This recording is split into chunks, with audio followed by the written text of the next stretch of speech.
I was in surgery when my colleague collapsed in the hallway just outside the operating room. 62 years old. Brilliant cardiologist. His wife was standing 20 feet away and she froze. She didn't know what to do. He survived, but he lost 4 years of his memory. That image never left me, and it's why I made this video specifically for you. I'm going to reveal something that might shock you, or even shock your life.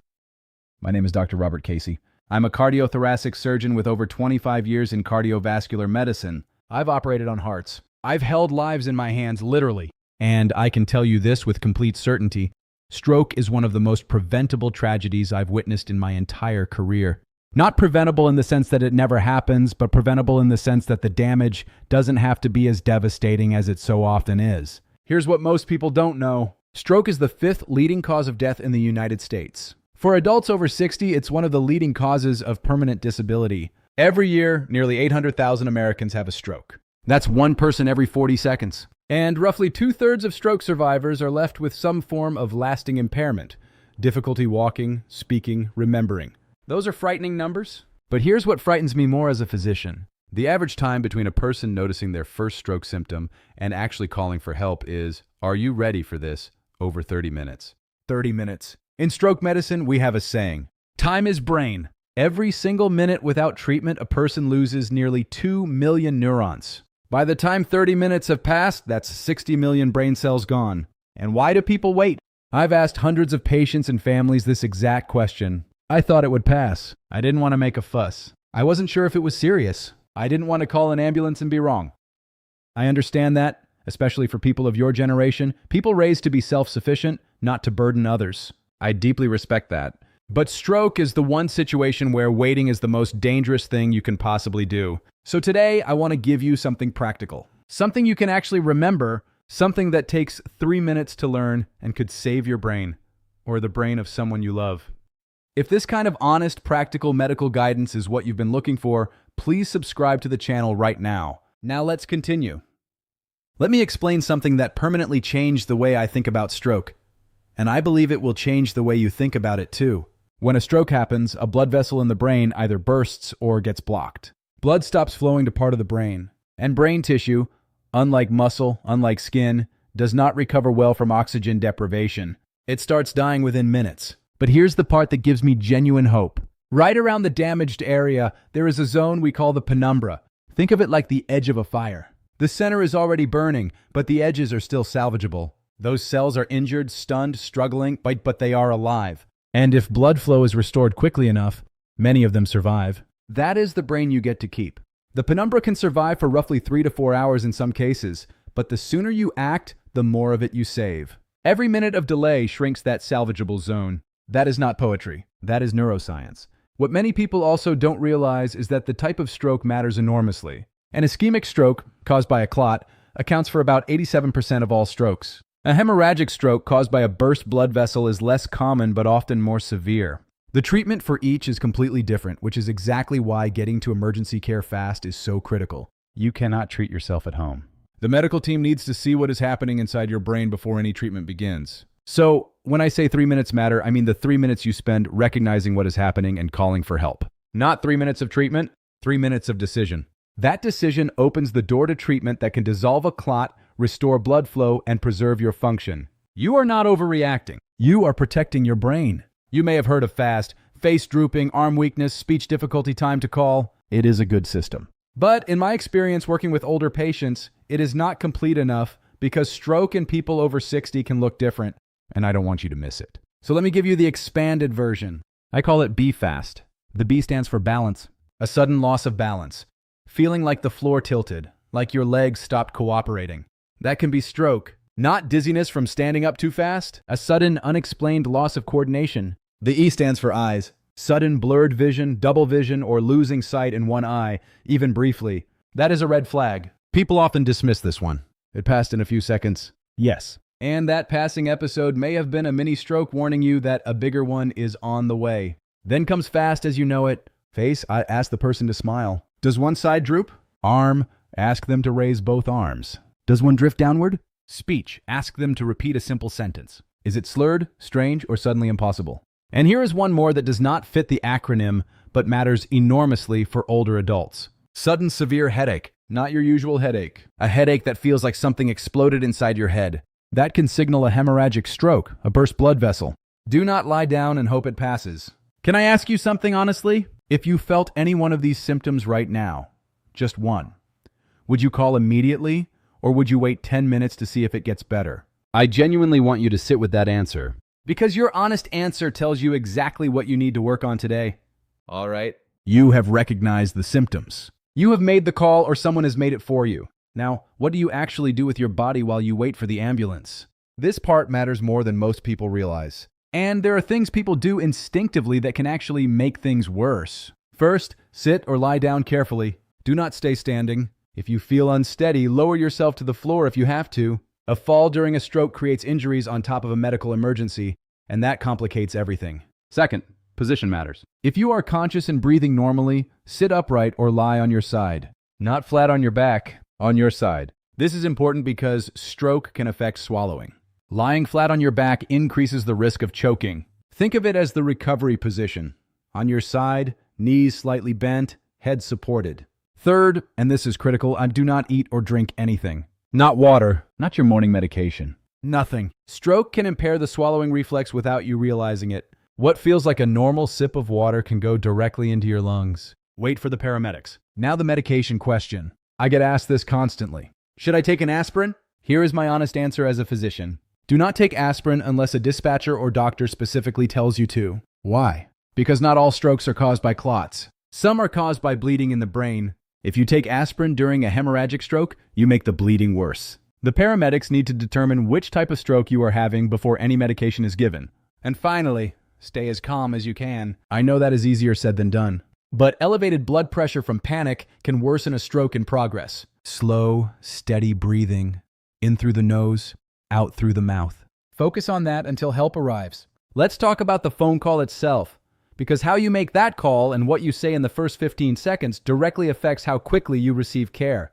Call emergency services immediately. In the US, that is 911. In the UK, it is 99. Do not call your family doctor first. Do not drive yourself to the hospital. Call emergency services. Ambulances carry clot-dissolving medication and stroke protocols. Your car does not. When the dispatcher answers, say these words clearly. I think I'm having a stroke. Sure, I think this person is having a stroke. Those specific words activate a stroke protocol in most emergency systems. The right team gets mobilized. The response changes immediately. Then give your address. Speak slowly. Repeat it if asked. If you are confused, and confusion is a stroke symptom, so do not be ashamed if this happens, try to describe where you are. A landmark, a cross street, anything recognizable. Here is something most people do not know. Stay on the line. Do not hang up after giving your address. The dispatcher is trained to keep you calm and monitor your condition. They are your lifeline in those minutes. Let them talk to you. Even if you cannot respond clearly, leave the line open. One more thing. If you live alone, and many of my patients do, unlock your front door before you sit or lie down. Paramedics lose precious minutes when they cannot get through a locked door. If you can safely reach the door, unlock it, then position yourself and wait. Do you have a neighbor you trust? Someone whose number is saved in your phone right now? If the answer is no, I want you to think about changing that after this video. A trusted neighbor who can be called in 30 seconds is one of the most powerful stroke survival tools you have. We are almost at the most important part of this video. Make sure you never miss content like this. Subscribe to Dr. Robert Casey's channel and share this video with someone in your life who needs to hear it. Now I want to speak directly to those of you who live alone, because the protocol shifts slightly and you need to know this. If you are by yourself and symptoms begin, your first move is the phone call, not the door. Not telling someone, the call. Do it immediately as before anything else, because your window of clarity may be short. Stroke can progress quickly and you want that call made while you can still speak. After the call, unlock the front door. Position yourself safely near it if you can, somewhere visible. If you have a medical alert device, use it. That is exactly what it is for. And if you have been putting off getting one, for adults living alone over 60, a medical alert device is not a luxury. It is a genuine life-saving tool. One last thing for those living alone. If you lose the ability to speak before you finish the call, do not hang up. Leave the line open. Dispatchers are trained to send help to an open, silent line. Your silence tells them something is wrong. Stay on. I want to address something that I believe costs more lives than almost any other factor in stroke care. The decision to wait. I had a patient, A retired school teacher, 68 years old, sharp as a tack. She woke up one morning and noticed her right hand felt strange. Weak, a little numb. She thought she had slept on it awkwardly. She made breakfast. She read the paper. She called her daughter, not to say something was wrong, just to chat. An hour and 40 minutes passed. By the time she arrived at the hospital, the treatment window for clot-dissolving medication had nearly closed. She recovered partially, but she never regained full use of that hand. She told me later, "I just didn't want to be dramatic." Those words have stayed with me ever since. Here is what I need you to understand. With stroke, there is no such thing as being dramatic. There is only acting or not acting. And the cost of not acting is measured in brain cells. Millions of them that do not come back. A mini stroke, what we call a TIA or transient ischemic attack, often produces symptoms that disappear within minutes. People feel fine afterward and conclude it was nothing. But a TIA is your brain's loudest warning signal. Nearly 1 in 5 people who have a TIA will have a full stroke within the next 2 days. 2 days. If symptoms disappear, you still call. You still go. You still get checked. The ambulance is on its way. You have done the right thing. Now your job is simple but important. Stay awake. I know that sounds obvious, but a stroke can create an overwhelming urge to sleep. Fight it. Talk out loud if you need to. Count slowly. Describe the room around you. Keeping your brain engaged and your consciousness active is meaningful in these minutes. If someone is with you, ask them to keep talking to you. Keep responding, even if it is just a nod. Breathe deliberately. In through your nose for 4 counts, out through your mouth for 4 counts. This is not just relaxation advice. Controlled breathing helps maintain oxygen levels and keeps blood pressure from spiking further. It gives your brain the best possible conditions while you wait. Do not let anyone move you unnecessarily. Well-meaning family members sometimes want to lift you, carry you to the car, rush you themselves. Ask them to wait for the paramedics. Moving a stroke patient incorrectly can cause additional harm. The ambulance team knows exactly how to do this safely. And finally, if someone is with you, ask them to write down the exact time symptoms started. That single piece of information is one of the most important things the medical team will ask when you arrive. It determines which treatments are available to you. If you are alone, look at a clock and say the time out loud. That timestamp could change your outcome. Here is what I want you to truly understand. Not as a surgeon presenting data, but as a human being who has watched too many people lose too much. The brain you have right now, your memories, your personality, your ability to recognize the faces of people you love, that brain is not guaranteed. It is fragile, and it depends more than almost anything else on what you do in the minutes before medical help arrives. We have treatments today that were unimaginable 20 years ago. Clot-dissolving drugs that can restore blood flow within hours. Surgical procedures that can physically remove a blockage from inside a vessel. Stroke units staffed around the clock with specialists who do nothing but this. The medicine is ready.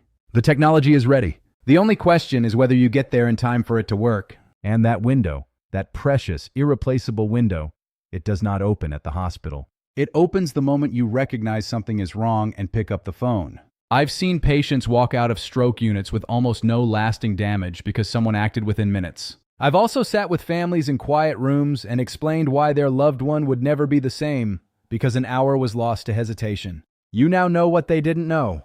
You know, be fast. You know the right position. You know what not to take. You know what to say when you call. You know to unlock the door. You know to note the time. That knowledge is not small. That knowledge is the difference. And you have it now, right now, today. Let's bring it all together. Here's what we covered today. 1. Time is brain. Every minute of delay costs you millions of neurons. The 3-minute decision to act is the most powerful thing you can do. 2. Know be fast. Balance, eyes, face, arms, speech, time. And add the thunderclap headache. If you notice any single one of these, you call immediately. 3. Position yourself on your side. Unlock your front door. Do not eat, drink, or take any medication until paramedics arrive. 4. When you call, say the words, "I think I'm having a stroke." Stay on the line. Note the time symptoms began. That timestamp is medicine. 5. If you live alone, make 2 decisions today. Save a trusted neighbor's number in your phone and seriously consider a medical alert device. I have a question for you, and I genuinely want to see your answer in the comments below. Did you know the Be Fast protocol before today? In my experience, most people haven't heard of it, and that needs to change. If this video gave you something useful, something you will actually remember, please share it with your spouse, your adult children, your neighbor. You may not know whose life you are saving when you hit that share button. But statistically, someone in your circle needs this information right now.